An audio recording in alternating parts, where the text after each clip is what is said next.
Good evening and welcome to Q&A. Well, many people spend their lives considering big questions about the meaning of life and the existence of God. Well, tonight we've got less than an hour, but we do have a very good panel. One of Australia's leading Catholic intellectuals, Father Frank Brennan, renowned journalist and atheist, Christopher Hitchens, who's in Australia to deliver the opening address at the Festival of Dangerous Ideas, social commentator and founding editor of The Monthly, Sally Warhaft, and politics lecturer and former spokesman for the Islamic Council of Victoria, Waleed Ali, and Deputy Director of the Sydney Institute, biographer and commentator, Anne Henderson. Please welcome our panel.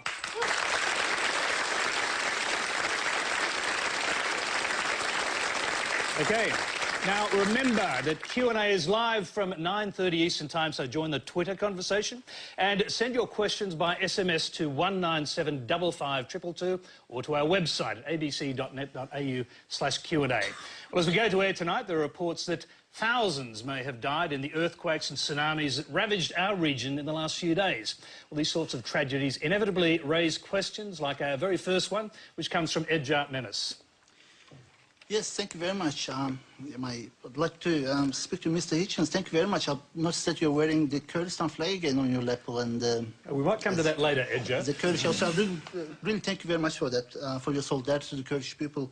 My question is that thousands of people dying from earthquakes, to the panel question, thousands of people dying from earthquakes can't be called God's punishment. Why is it that a person being saved from under the rubble days later is almost invariably called a miracle? And also, why should God be credited for a good act of a human being, saving a fellow human being from under the rubble, while God being spared for the calamity that was brought upon the people? Yes. Look, I promise you I did not have anything to do with planting this guy in the audience and giving me such a brilliant opening. He even recognises that I'm wearing in my lapel the flag of Free Iraq. The Kurdish people like it. Perhaps you're a Kurd yourself, I don't know, but if not, even better. In England, there are, I think, only 3 villages that don't have a war memorial from the First World War. One of them is called Upper Slaughter, by the way. It's in the Cotswolds. I think there are only 3 or 4 that don't... when I was a kid, I used to notice it, and of course anyone who's been to an Anzac Day event will feel the same way. This unbelievable horror show. And culling of the young. Do you know what those villages are called by the Imperial War Graves Commission? They're called the Blessed Villages. What's blessed about being the only village in a war which was fought for God, King and country, which didn't have any casualties? And what does it make all the villages that did lose dozens, or sometimes more than that, of young men, frequently every male member of the family? Are they cursed because they did what the church and the king asked them to do? It's probably the stupidest thing the human race does, is to look for patterns in this way and say, when a baby falls out of a high-rise building and bounces on the grass below, that must be God. And when millions of children die every day for the lack of pure drinking water and just die of diarrhea in a banal manner, that's because God moves in a mysterious way or isn't involved at all. So I think we're off to a racing start, ladies and gentlemen. On the key question, anyway. Frank Brennan, let's hear from you. And do you have any thoughts on the role of an omnipotent God in natural disasters? Natural disasters happen, and an omnipotent God lets them happen, for those of us who believe in God. It's not about God saying that we won't let nature take its course. Those of us who do have a religious faith, we equally, I think, are committed to science, but like Christopher says, we all look for patterns. We look for patterns in our daily lives, we look for patterns in our histories, we look for patterns in the world. And yes, some villages might be called blessed. Well, if they didn't lose anyone, they wouldn't call themselves cursed. And so how do they see themselves? Only the people who call them blessed could do that, because it's the natural corollary. Several leaders of the Christian church, as you know, said about the last tsunami that it was a punishment. In Britain, several of them said it was a punishment for homosexuality.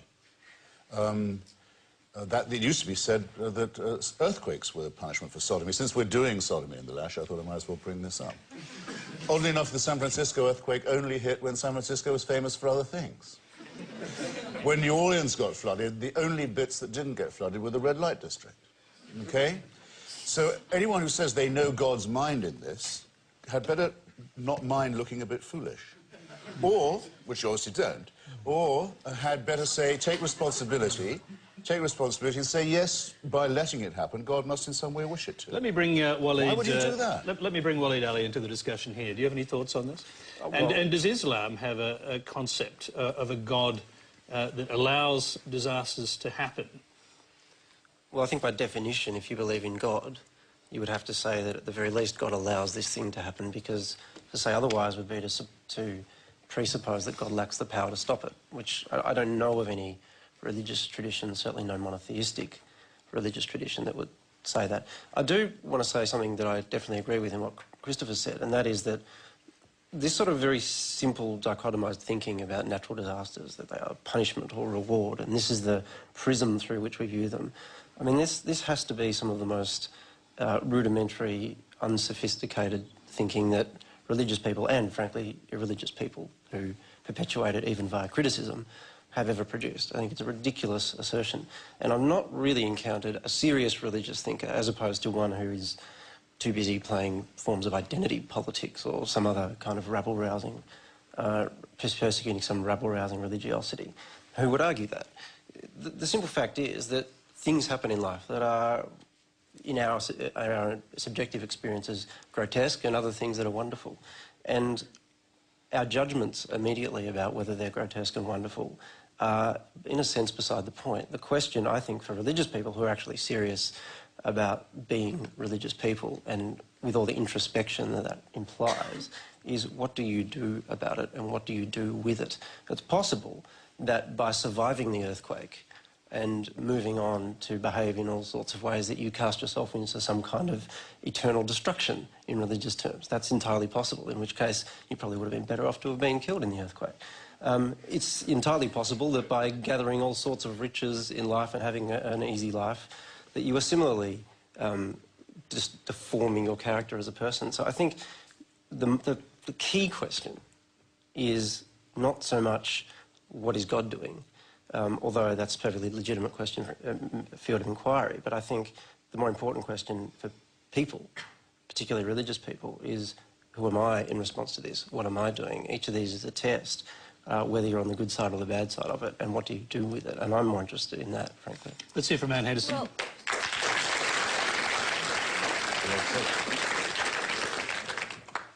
Well, where I come from, I can't take too much of the God is a person or a thing or a human creation. I mean, the idea of religion is a human creation, and I grew up a Catholic and we had heaps of that little pictures of what God was.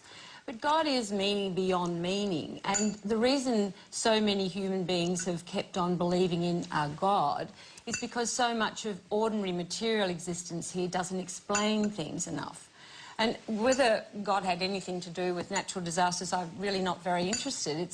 It's a question of when people can't understand something, they give a force, a place in their understanding, which is usually something spiritual beyond the material. And to me, what God is not so important, but what God, that idea of God, leads people to do.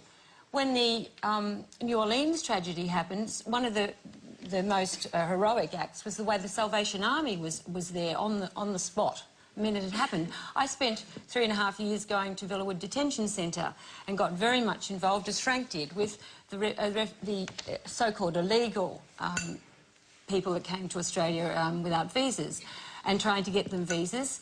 When I went to the yard, which was a very unpleasant place to be in every week, it wasn't the Fabian Society or the Pacifist Society that was there helping people, but invariably it was older nuns, people who